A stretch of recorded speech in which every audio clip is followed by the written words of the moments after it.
ಕಡಬ ತಾಲೂಕಿನ ನೂಜಿಬಲ್ತಿಲ ಗ್ರಾಮದ ಹಳೆನೂಜಿ ಎಂಬಲ್ಲಿ ಮನೆಯೊಂದಕ್ಕೆ ಆಕಸ್ಮಿಕವಾಗಿ ಬೆಂಕಿ ತಗುಲಿ ಅಪಾರ ಹಾನಿ ಉಂಟಾದ ಘಟನೆ ಸಂಭವಿಸಿದೆ. ಹಳೆನೂಜಿ ಬಾಬುಗೌಡರ ಮಗ ಹೊನ್ನಪ್ಪಗೌಡ ಎಂಬುವರು ವಾಸ್ತವ್ಯವಿದ್ದ ಮನೆಗೆ ಆಕಸ್ಮಿಕವಾಗಿ ಬೆಂಕಿ ಬಿದ್ದಿದ್ದು, ಘಟನೆಯಲ್ಲಿ ಕೊಠಡಿಯ ಪೀಠೋಪಕರಣ ವಸ್ತುಗಳು ಬೆಂಕಿ ತಗುಲಿ ಹಾನಿಗೊಳಗಾಗಿದೆ. ಕೊಠಡಿಯಲ್ಲಿದ್ದ 3 ಕ್ವಿಂಟಲ್ಗೂ ಅಧಿಕ ರಬ್ಬರ್, 1,000 ತೆಂಗು, ಅಡಿಕೆ, ಕರಿಮೆಣಸು, ಪೈಪ್ ಇತರೆ ಸಾಮಗ್ರಿಗಳು ಬೆಂಕಿಗಾಹುತಿಯಾಗಿದೆ. ಘಟನೆಯಲ್ಲಿ ಲಕ್ಷಾಂತರ ರೂಪಾಯಿ ನಷ್ಟ ಉಂಟಾಗಿದೆ. ಘಟನಾ ಸ್ಥಳಕ್ಕೆ ನೂಜಿಬಲ್ತಿಲ ಗ್ರಾಮ ಪಂಚಾಯತ್ ಅಧ್ಯಕ್ಷೆ ಗಂಗಮ್ಮ, ಸದಸ್ಯರಾದ ವಿನಯಕುಮಾರಿ ಬಳ್ಳಕ, ಚಂದ್ರಶೇಖರ್ ಗೌಡ ಹಳೆನೂಜಿ, ಗ್ರಾಮ ಪಂಚಾಯತ್ ಕಾರ್ಯದರ್ಶಿ ಗುರುವ ಎಸ್, ಕಂದಾಯ ಇಲಾಖೆಯ ಹರೀಶ್, ಗ್ರಾಮ ಪಂಚಾಯತ್ ಸಿಬ್ಬಂದಿ ಧನರಾಜ್ ಭೇಟಿ ನೀಡಿದ್ದಾರೆ.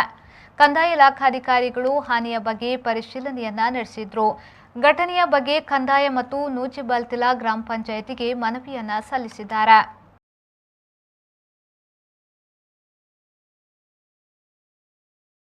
ದಿವಾಕರ್ ಎಂ, ವಿ4 ನ್ಯೂಸ್, ಕಡಬ.